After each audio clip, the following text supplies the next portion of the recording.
हर हर महादेव, जय श्री राधे राधे मेरे beautiful device. आप सभी लोग कैसे हैं? बहुत बहुत स्वागत करती हूँ आज की रिलेशनशिप रीडिंग में आप सभी लोगों का। आपके व्यक्ति आपके बारे में क्या सोच रहे हैं, उनके मन में आपको लेके क्या चल रहा है, हम चेक कर लेने वाले हैं। कलेक्टिव जनरल रीडिंग, जितना रेजोनेट करे उतना क्लेम करें, बाकी आप ड्रॉप कर दें। मेल फीमेल स्पेसिफिक नहीं है, कोई भी देख सकता है व्यूअर। बस एक ही शर्त है, आपको वीडियो को अभी के अभी लाइक कर देना है ताकि आपका एनर्जी एक्सचेंज हो जाए मेरे साथ और आप इस रीडिंग से रेजोनेट भी करें और रीडिंग एक पॉजिटिव वे में आपके लाइफ में फलीभूत भी हो। चलिए देखते हैं आपके व्यक्ति आपके बारे में क्या सोच रहे हैं। What is your partner currently thinking about you. इनके मन में आपके लिए क्या भावनाएं हैं।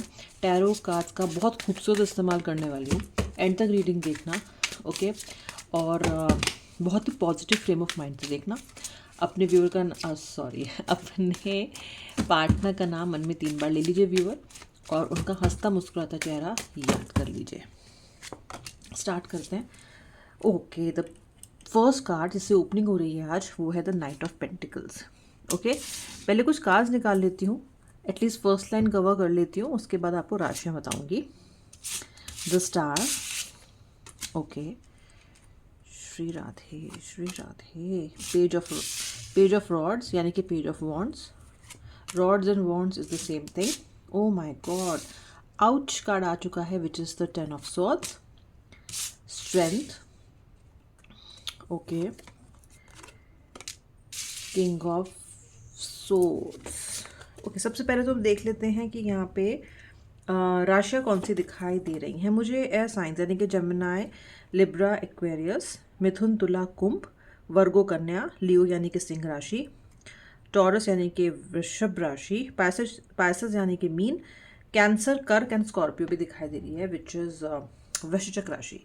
काफ़ी गहरे कार्ड्स दिखाई दे रहे हैं मुझे आपके व्यक्ति के लिए आज, उनके फीलिंग्स के लिए आज। पहली चीज़ तो ये है कि आपका व्यक्ति ऐसा इंसान हो सकता है जो एक एक्शन ओरिएंटेड इंसान हो। एक्शन इन द सेंस, ये व्यक्ति थोड़ा इम्पल्स में डिसीजंस को लेता है। आपको इस व्यक्ति ने बहुत बार, आपके पर्सन ने बहुत बार इम्पल्स में आके, जल्दबाजी में आके हर्ट किया हो सकता है। ये व्यक्ति जब गुस्से में आता है तो ये फिर कुछ भी नहीं सोचता। हो सकता है आप भी ऐसे हों, लेकिन इस व्यक्ति की अलग बात ये है कि ये व्यक्ति गुस्से में सबसे ज़्यादा उसी को हर्ट करता है जो इसको सबसे ज़्यादा प्यारा है। यानी कि अगर ये गुस्से में होंगे तो शायद ये किसी और के साथ अपने इमोशंस को या अपने गुस्से को काबू कर ले, लेकिन जब आपके साथ ये व्यक्ति गुस्से में आता है तो ये किसी भी तरह से अपने ऊपर कंट्रोल नहीं रख पाते हैं और आपको ऐसी ऐसी बातें कहते हैं जो आपके दिल को पूरी तरीके से छलनी कर देती हैं। इस पर्सन ने आपसे कुछ इस तरह की आपने इस पर्सन से ऐसी ऐसी बातें सुनी हैं जो आपने अपनी सारी ज़िंदगी में नहीं सुनी। आपने कभी कभी ये भी सोचा होगा कि मेरे माता पिता ने कभी मुझे ऐसा नहीं कहा, मेरे दोस्तों ने कभी ऐसा नहीं कहा, कभी मुझे ऐसा सुनने को नहीं मिला लोगों के साथ। लेकिन इस व्यक्ति के से मुझे ऐसी ऐसी बातें सुनने को मिलती हैं जो कि मैं सोच भी नहीं सकती कि कोई इतने अपशब्द किसी को कह भी सकता है। या फिर अगर अपशब्द नहीं भी कह रहा है आपका व्यक्ति, तो जो उसकी टोन है ना viewer, that is very disheartening, very discouraging. ये पर्सन जब बोलते हैं आपसे गुस्से में या फिर अपनी फ्रस्ट्रेशन में या फिर जब भी आपको ब्लेम करते हैं, this person can be very very cruel. आप बताना कौन कौन रेजोनेट कर रहे हो। क्रूरता की हद कर देते हैं। और बहुत टाइम तो आपको, इनफैक्ट रीयूनियन के बाद भी या इनसे जब बातचीत दोबारा आपकी हो भी जाती है ना, उसके बाद भी आपको बहुत समय लग जाता है इसको ओवरकम करने में। ओके, यानी कि इससे बाहर निकलने में आपको बहुत टाइम लग जाता है, ऐसा मुझे यहाँ पे दिखाई दे रहा है। आप इस रिलेशनशिप की ही नहीं, अपने व्यक्ति की भी ताकत रहे हो इस रिश्ते में। रिश्ते की ताकत मैं आपसे इसलिए कह रही हूँ क्योंकि रिलेशनशिप आपसे चलता है, आपसे चलता आया है और आपसे ही चलता रहेगा। आपने इस रिलेशनशिप को तूफान में भी बांध कर रखा है। ओके, आपने इस रिलेशनशिप को बहुत क्राइसिस में भी अपनी समझदारी से और अपनी पेशेंस से और अपनी सहनशीलता से इसको बहुत बांध के संभाल के रखा है। उसी तरीके से आप अपने व्यक्ति के लिए भी बहुत बार स्ट्रेंथ बन के रहे हो। या तो आपने उनकी फाइनेंशियली बहुत हेल्प की है, क्राइसिस के टाइम पे हमेशा खड़े रहे हो आप इनके साथ। This person has always find you on his और हर साइड एवरी टाइम। ओके, लेकिन फिर भी बदले में आपको क्या मिलता है? बदले में आपको बिट्रेयल मिलता है। बदले में आपको ऐसे दिन मिलते हैं जिसमें व्यक्ति आपसे या तो बात ही नहीं करता, या फिर आपसे ठीक से बात नहीं करता, या फिर ऐसा दिखाता है जैसे कि आप उसके लाइफ में कोई इम्पोर्टेंस नहीं रखते हो। मुझे ऐसा लगता है कि आपके और आपके व्यक्ति के बीच में उम्र का एक बड़ा फासला हो सकता है, या फिर स्टेटस का एक बड़ा फासला हो सकता है, एजुकेशन का या फाइनेंशियल बैकग्राउंड का या फेथ का, यानी कि धर्मों का फासला हो सकता है। क्योंकि यहाँ पे मुझे दिखाई देता है कि अम, कुछ ना कुछ डिफरेंसेस ज़रूर हैं आपके और आपके व्यक्ति के बीच में। और ऐसे डिफरेंसेस हैं कि यूजुअल सिचुएशन में शायद ऐसे दो लोग आपस में प्यार कर भी ना पाएँ, आपस में साथ में मिलकर रिश्ते को संभाल भी ना पाएँ, लेकिन आपने इस रिलेशनशिप में, ये रिलेशनशिप आप दोनों के लिए फिर भी ब्लूम और ब्लॉसम किया है। ओके जबकि ये किसी अलग से या तीसरे व्यक्ति को देखने में लग सकता है कि ये क्या बेमेल है, ऐसा कैसे हो सकता है, आखिर कैसे ये दोनों लोग प्यार में पड़ सकते हैं या रिश्ते को आगे बढ़ा सकते हैं। But this has really happen for you. हालांकि आज आप ये सोचते हो कि मैंने इस व्यक्ति से प्यार कर कैसे लिया, मैं इस व्यक्ति के साथ रिश्ते में आ कैसे गई, मैं इस पर्सन को झेल क्यों रहा हूँ, वाई वाई वाई। आपका रिलेशनशिप पूरा वाई से भर चुका है, क्यों, आखिर क्यों। So these kind of questions are there of course in your head. लेकिन ये भी दिखाई देता है कि इस व्यक्ति के साथ जो आपका कनेक्शन है बहुत ही डीपली रन करता है, आपके कंट्रोल से बाहर है, आपकी इमेजिनेशन से बाहर है। इस रिश्ते को जब आप एज अ थर्ड पर्सन देखते हो, दूर से देखते हो, जब इसका आलंकन करते हो, तो आप ये पाते हो कि आप इनकेपेबल थे इस रिश्ते को बनाने के लिए। नहीं मतलब ऐसे व्यक्ति आप हो ही नहीं, आप सोचते हो मैं तो ऐसा इंसान थी ही नहीं, ऐसा इंसान था ही नहीं, फिर मैंने कैसे इस रिश्ते को बना लिया, कैसे मैं इस कनेक्शन में आ गया। लेकिन व्यूअर, जब आपका सोलमेट आपको मिलता है या आपका ट्विन फ्लेम आपको मिल जाता है या कोई ऐसा व्यक्ति आपको मिल जाता है जो जिससे आपको रियली में ट्रू लव हो जाता है, तो फिर ये सारी चीज़ें मैटर नहीं करती। ओके मुझे दिखता है कि आपको आपके पर्सन की तरफ से काफ़ी बिट्रेयल मिला है और एक कॉम्पिटिटिव भावना रहती है आपके व्यक्ति की आपके साथ। समवेयर आपका व्यक्ति आपसे जलता भी है। अब ये देखिए, हो सकता है आपकी मैच्योरिटी से जलता हो सकता है आपकी स्पिरिचुअलिटी से जलता हो सकता है ये मन ही मन जानता है कि आप इससे बेहतर इंसान है इसलिए आपसे जलता हो। लेकिन हमेशा ये व्यक्ति जब आपके साथ अच्छे मूड में होता है या अच्छे एनर्जीज में होता है तो ठीक है, लेकिन जैसे ये नेगेटिव एनर्जीज में आता है ना, इसको कुछ तो हो जाता है। ये व्यक्ति आपका सबसे अच्छा दोस्त से आपका सबसे बड़ा दुश्मन में कन्वर्ट हो जाता है। अभी भी मुझे आप लोगों के बीच में जो मनमुटाव की स्थिति दिखाई दे रही है उसमें आपका व्यक्ति होप कर रहा है कि उसका आपके साथ रियूनियन हो जाएगा, वो होप कर रहा है कि चीज़ें बेटर हो जाएंगी, लेकिन फिर भी उसके मन में एक बदगुमानी है आपको लेके, एक नेगेटिव फीलिंग है आपको लेके। वो कई बातों के लिए आपको ब्लेम कर रहा है, चिढ़ रहा है, फ्रस्ट्रेट हो रहा है, जेलस भी हो रहा है।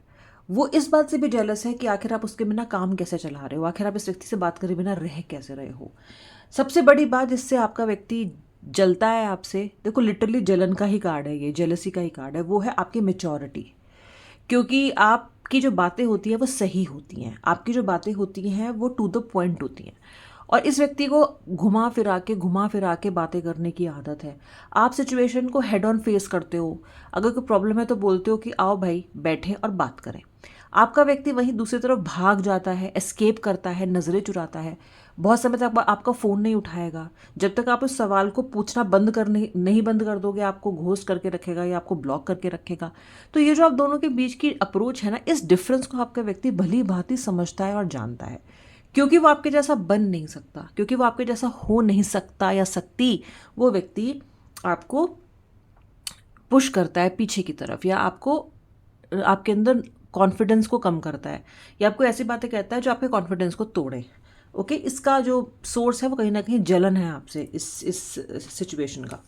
मुझे पेंटिकल्स के कार्ड्स दिखते हैं, मुझे लगता है कि आप अपने व्यक्ति की लाइफ में अबंडेंस के जिम्मेदार हो, अपने व्यक्ति को आपने फाइनेंशियल बहुत हेल्प किया है, आपका व्यक्ति आज भी आपको लुकअप करता है फॉर फाइनेंशियल हेल्प, या कह लीजिए बिंदास आके मांग लेता है जब उसको चाहिए होता है या जब उसको पैसों की ज़रूरत होती है। So that all can be easily seen here. यहाँ पे आपके व्यक्ति के इमोशंस मुझे आपके लिए बहुत ज़्यादा फिलहाल इंटेंस दिखाई दे रहे हैं। लड़ाई के बावजूद भी व्यक्ति आपके बारे में सोच रहा है, उसके मन में ये इच्छा है कि वो आपसे बात करके चीज़ों को क्लियर करे। हालांकि वो ये नहीं मानता है कि सारी गलती उसकी है, उसको ये भी लगता है कि आपकी भी बहुत सी गलतियाँ हैं, लेकिन फिर भी आपका व्यक्ति आपसे रियूनियन की चाहत रखता है। Because I am getting a 10 of cups here. ये व्यक्ति की ज़िंदगी में इसकी जो फैमिली है वो बहुत इंपॉर्टेंट है, लेकिन ये भी हो सकता है कि इस व्यक्ति को किसी तरह का चाइल्डहुड ट्रॉमा हो या फिर कोई ऐसा बैड एक्सपीरियंस हो जो कहीं ना कहीं इसको लोगों पे विश्वास करने से पूर्णतः रोकता है। क्योंकि आप पे भी ये व्यक्ति पूरी तरीके से विश्वास नहीं करता है। इसके अंदर इनसिक्योरिटीज़ दिखाई दे रही हैं, आपको लेके बहुत सारी शंकाएं दिखाई दे रही हैं, और ये व्यक्ति बहुत जल्दी अपने आप को, इनफैक्ट इसकी इनसिक्योरिटीज इतनी हैवी कई बार हो जाती हैं कि आप ये सोचते हो कि मैं और क्या करूं to make this person happy, कि मैं और क्या करूं कि व्यक्ति को मुझ पे पूरा भरोसा हो, ये व्यक्ति पूरी तरीके से मेरे साथ रिलेशनशिप में अच्छे से रहे और मुझे कमिटमेंट दे। मुझे लगता है कि आपका व्यक्ति किसी चीज़ में बैलेंस बनाने की कोशिश कर रहा है, क्योंकि फिलहाल इसके इमोशंस भी बहुत ज़्यादा मुझे आउट ऑफ बैलेंस दिखाई दे रहे हैं, और इसके पर्सनल लाइफ में जो इसकी करियर है, जो इसकी दूसरी लाइफ के और जो डिपार्टमेंट्स हैं, उसमें भी ये व्यक्ति मुझे स्ट्रगल करता हुआ दिख रहा है। तो इसको ना बैलेंस बनाने में बहुत दिक्कत हो रही है। ओके, बट मुझे लगता है कि व्यक्ति की जो आगे आने वाली आपके लिए इंटेंट रहेगी, वो इंटेंट कहीं ना कहीं पॉजिटिव रहेगी। ये व्यक्ति आपके अंदर की जो स्पिरिचुअलिटी है, आपके अंदर जो मैच्योरिटी है, आपके अंदर जो एक कंपैशन है और जो काइंडनेस है, उसके प्रति बहुत ज़्यादा अट्रैक्टेड है, और यही जो क्वालिटीज़ हैं आपकी, ये इस व्यक्ति को दोबारा आपके साथ जोड़ेगी। ये क्वालिटीज़, आपकी क्वालिटीज़ दोबारा आपको इस पर्सन के करीब लेके आएगी, या कह लीजिए कि इन्हें आपके करीब लेके आएगी। वैसे भी मुझे दिखता है व्यूअर कि आपका व्यक्ति आपके बिना बहुत ज़्यादा कॉन्फिडेंट ज़िंदगी में नहीं है। ये देखिए, इस व्यक्ति को आप एनीवे चाहिए ही चाहिए, क्योंकि आपके बिना ये व्यक्ति डिसीजंस ठीक नहीं ले पाता, अच्छी तरीके से अपने आप को मैनेज नहीं कर पाता, डे टू डे लाइफ में जो भी चलता है उसे किसी के साथ शेयर नहीं कर पाता। तो आप इसकी लाइफ में एक ऐसा वैक्यूम, एक ऐसा फिल इन द ब्लैंक का जो फिल होता है, जो ब्लैंक होता है, सॉरी, वो आप ऐसा क्रिएट करके गए हो कि ये पर्सन उसको किसी भी व्यक्ति से या किसी भी सिचुएशन में किसी भी और चीज़ से फिलअप नहीं कर पा रहा है। तो आप जो कमी छोड़ के गए हो, या फिर इस व्यक्ति ने आपसे दूर होकर अपनी लाइफ में जो कमी पैदा कर ली है, वो कमी कोई भी और चीज़ या कोई भी और व्यक्ति इसकी लाइफ में नहीं पूरा कर पा रहा है। इसलिए मुझे लगता है कि व्यक्ति होप करता है कि आपसे फिर मुलाकात हो, आपसे फिर बात हो, और आपसे फिर से रिकन्सिलिएशन हो, ताकि ये व्यक्ति अपनी लाइफ में वापस से एक होल्ड को प्राप्त कर सके। ये आपके व्यक्ति की करंट फीलिंग्स थी, या मैं मिलूंगी नेक्स्ट वीडियो में। आई होप आपने वीडियो को लाइक कर दिया है। जय श्री राधे राधे, हर हर महादेव।